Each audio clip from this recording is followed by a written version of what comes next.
உறவுகள் அனைவருக்கும் வணக்கம். ஏன் நாம் தமிழர் கட்சி ஆட்சி வேண்டும்?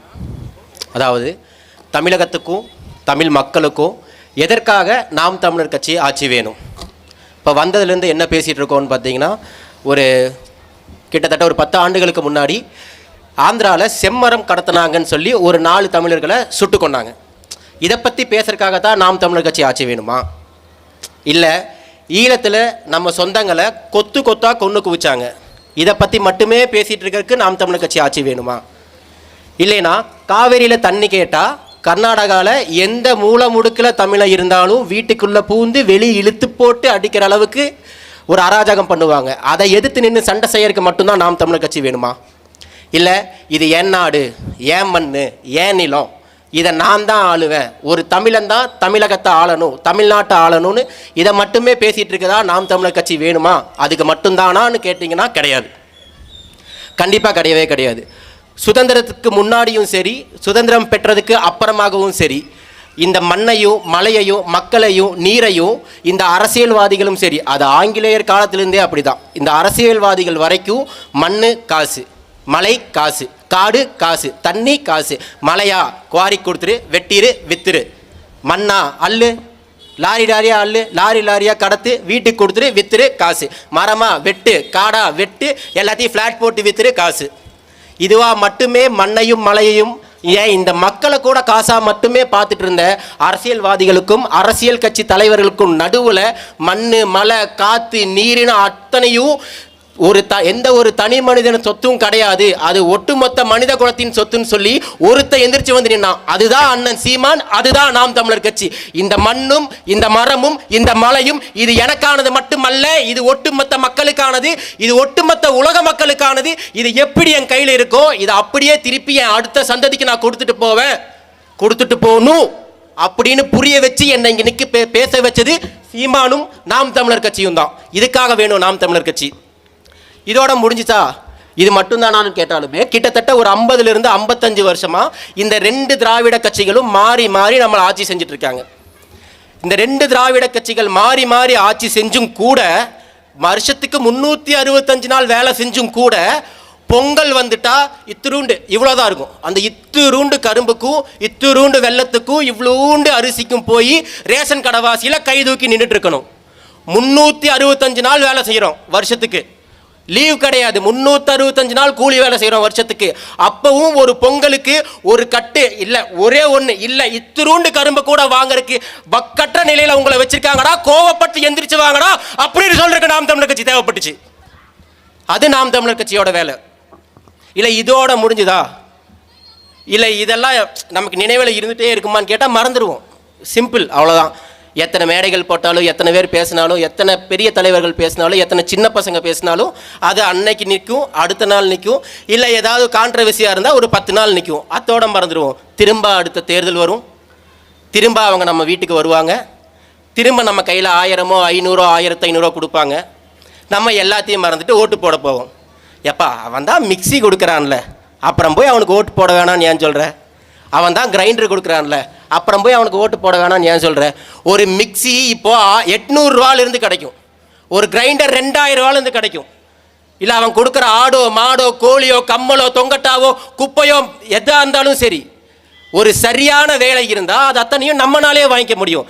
என்னைக்காவது நம்ம சிந்திச்சிருக்கோமா? நமக்கு மிக்சி, ஆடு மாடு தோடு தாலிக்கு தங்கம்னு இத்தனை கொடுக்குறவன் என்னைக்காவது நமக்கு சரியான வேலையை கொடுத்துருக்கானா? என்னைக்காவது இதை நம்ம சிந்திச்சிருக்கோமா? கொடுக்க மாட்டான். ஏன்னு கேட்டிங்கன்னா, உங்களுக்கு வேலை கிடச்சிருச்சுன்னா நீங்கள் 3 நேரமும் சோறு திங்க ஆரம்பிச்சிடுவீங்க. 3 நேரம் சோறு தின்னீங்கன்னா உங்களுக்கு பசி போயிடும். பசி போச்சுன்னா சிந்திக்க ஆரம்பிச்சிடுவீங்க. சிந்திக்க ஆரம்பிச்சிட்டிங்கன்னா இந்த மாதிரி எந்த திராவிட நாயும் தமிழ்நாட்டுக்குள்ளே வச்சிருக்க மாட்டீங்க. அதனால அவன் கடைசி வரைக்கும் உங்களுக்கு வேலை கொடுக்க மாட்டான், கடைசி வரைக்கும் கொடுக்க மாட்டான். கேவல கட்டின பொண்டாட்டிக்கு 1/2 கிராம் தாலி வாங்கி நம்மளால போட முடியாது, அதை கூட இவன் வந்து நமக்கு கொடுக்கணுமா? என்னைக்குமே எந்த நாட்டிலையுமே மக்கள் எனக்கு தாலிக்கு தங்கம் கொடு, என் வீட்டுக்கு மிக்சி கொடு, கிரைண்டர் கொடு, வாஷிங் மிஷின் கொடு, கம்மல் கொடு, தோடு கொடு, ஆடு கொடு, மாடு கொடு எவனும் நோட்டு நின்று போராடினது கிடையாது. ஆனா எனக்கு வேலை கொடு, அரிசி கொடு, பருப்பு கொடு நின்று போராடுவான். அதை இவன் கொடுத்துருக்கானா? கொடுக்க மாட்டான். நம்ம மறந்துடுவோம். பசிக்கும்ல, ஏன்னா அவன் கொடுக்குற அந்த 1000 ரூபாய் வச்சு அந்த வாரம் கடன் கட்டலாம், மகளிர் குழுக்கு லோன் கொடுக்கலாம். ஏன்னா நமக்கு பசிக்கும், நம்மளும் மறந்துடுவோம். இவங்க கொடுத்த தேர்தல் வாக்குறுதிகளை கூட நம்ம மறந்துருப்போமே. கிட்டத்தட்ட 4 வருஷம் ஆயிடுச்சு, 4.5 வருஷம் ஆயிடுச்சு. எல்லாத்த பற்றி பேச வேணாம், ஒரே ஒரு சின்ன விஷயத்தை பற்றி பேசுவோம். தேர்தலுக்கு முன்னாடி அம்மையார் கனிமொழி அவர்கள் சொல்கிறாங்க, தமிழ்நாடு தான் இளம் விதவைகள் அதிகமாக இருக்கிற மாநிலமாயிருச்சு, எனக்கு வலிக்குது, ஐயோ என் நெஞ்சு தாங்கலை மக்களே அப்படின்னாங்க. இது இங்கே எத்தனை பேர்த்துக்கு ஞாபகம் இருக்குன்னு தெரியல. நாங்கள் வந்தால் பூரண மதுவிலக்கு கூட கொண்டு வந்துடுவோன்னு சொன்னாங்க. டாஸ்மார்க்குங்கிற இருக்காது, ஒழிச்சிருவோன்னு சொன்னாங்க. இப்போ எப்படி இருக்குது தெரியுமா? 11 to 11 நிறைய பேருக்கு தெரிஞ்சிருக்கும், யாருக்கும் தெரியாமலாம் இருக்காது. 11 to 11 பார் இருக்குது. எத்தனை பேர் இதில் பார்த்துருப்பீங்க? எல்லாருமே அங்கே தான் இருக்கும். ஸோ எல்லாருமே பார்த்துருப்போம். அதுக்கு பேர் பார் இல்லை, அப்படி சொல்லக்கூடாது, மணமகிழ் மன்றம். கோயம்புத்தூரில் மட்டும் 53 மணமகிழ் மன்றங்களுக்கு லைசன்ஸ் கொடுத்துருக்காங்க. அதாவது பிரைவேட் பார்ஸ். அரசாங்க டாஸ்மார்க் காலையில் 12 மணிலிருந்து ராத்திரி 10 மணி வரைக்கும் நடக்குதுன்னா, இந்த பிரைவேட் பார் காலையில் 11 மணிலிருந்து ராத்திரி 11 மணி வரைக்கும் நடக்கும். நீ ஏன் 12 மணி வரைக்கும் வெயிட் பண்ணிட்டு இருக்க? 11 மணிக்கு சரக்க போட்டு மட்டையாக வேலைக்கு போகாட்டி வெண்ணையாச்சு. நம்ம இதை தப்பாக புரிஞ்சுக்கிட்டோம். அவங்க ரொம்ப தெளிவாக வச்சுருக்காங்க, மணமகிழ் மன்றம். அது டாஸ்மார்க் கிடையாது. எப்படி மணமகிழ்னு தெரியுமா? காலையில் எந்திரிங்க, குளிச்சு கிழிச்சு போட்டு போய் பாருங்க, பொண்டாட்டி வேலைக்கு கிளம்பிட்டு இருக்கும்போது காசு கேளுங்க, குடிக்கிறதுக்கு கொடுக்க மாட்டான். சப்புன்னு 2 அப்ப வச்சு தாலியை பிடுங்கிட்டு போய் ஒரு அடகு கடையில் அடமானம் வச்சுட்டு மணமகிழ் மன்றத்தில் போய் ஒரு கட்டிங் எடுத்து அப்படி குடிச்சிட்டு பாருங்க, மன மகிழ்ச்சியாக இருக்கும். இது மணமகிழ் மன்றம். அதே மாதிரி வீட்டில் கடன் கட்டுறதுக்கு வச்சுருக்க காசு, அம்மா அப்பா வேலைக்கு அனுப்பிவிட்டு அவங்கள்ட்ட பிடுங்குற காசு, இந்த எல்லா காசையும் வச்சு போய் மணமகிழ் மன்றத்தில் குடிச்சு நம்ம மன மகிழ்ச்சியாக இருக்கணுங்கிறதுக்காக அவங்க அதை உருவாக்கியிருக்காங்க. நம்ம தான் அதை தப்பாக புரிஞ்சுக்கிட்டோம். ஆனால் அவங்க ரொம்ப தெளிவாக டாஸ்மார்க்கை நான் ஒழிச்சிருவேன் சொன்னாங்க. நமக்கு தான் புரியல.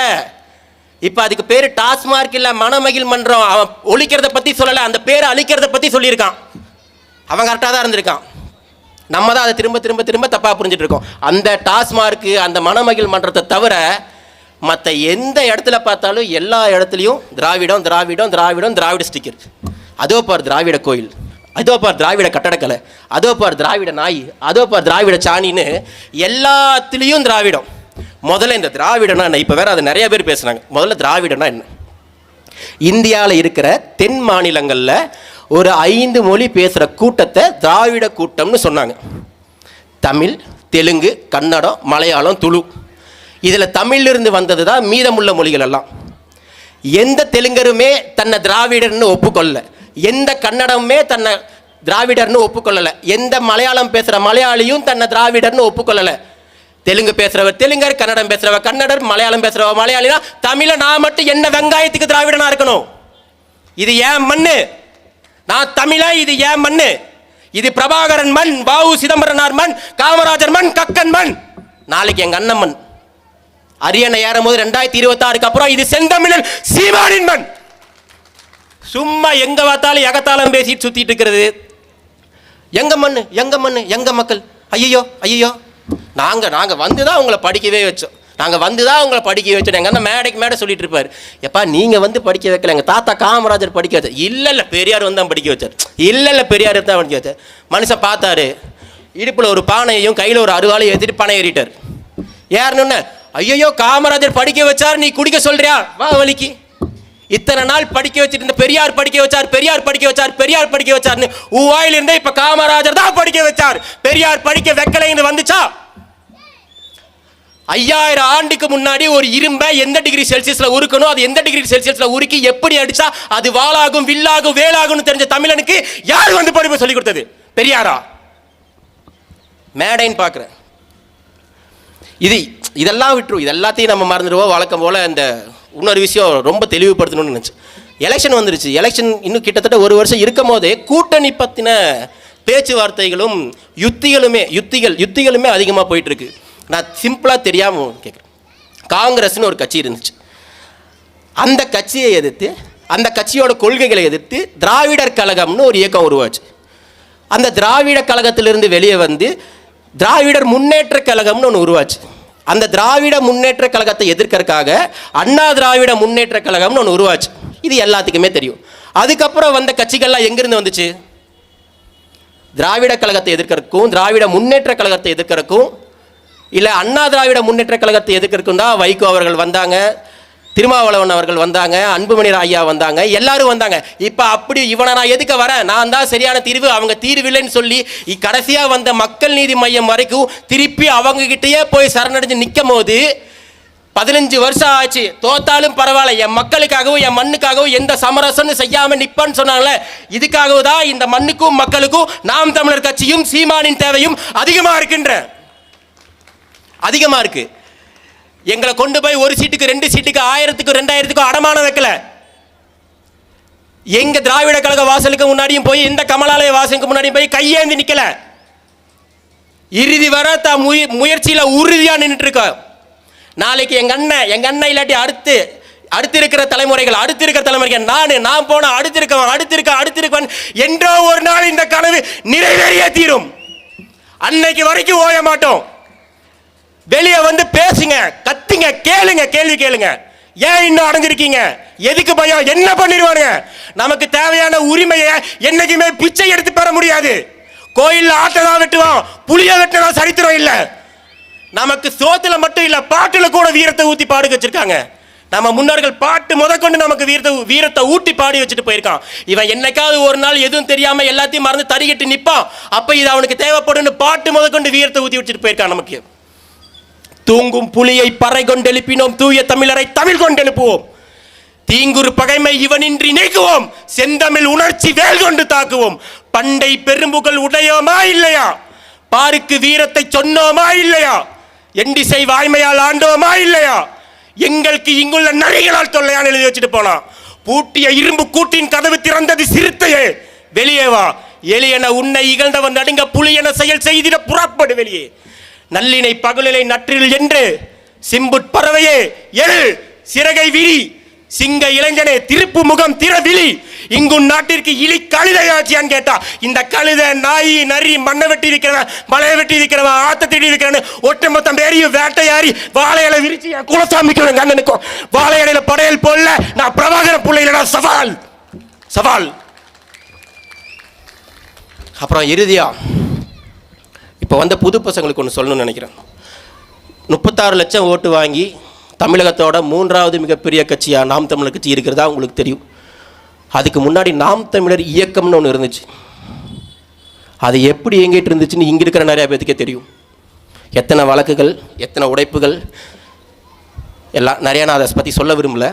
அது எப்படி இயங்கிட்டு இருந்துச்சுன்னு இங்கே எல்லாருக்குமே தெரியும். புதுசாக வந்துட்டு நாங்கள் தான் பண்ணோம், நாங்கள் தான் அதை பண்ணுவோம், நாங்கள் தான் இதை பண்ணுவோம் அப்படிலாம் பேசிகிட்டு இருக்க முடியாது. அதுக்கு முன்னாடி வீட்டில் இருக்கிறவங்க பெரியவங்கள்ட்ட போய் இது கரெக்டா, நம்ம இவங்களை பேசுகிறோம் சரியா அப்படின்னு எல்லாம் கேட்டுங்க.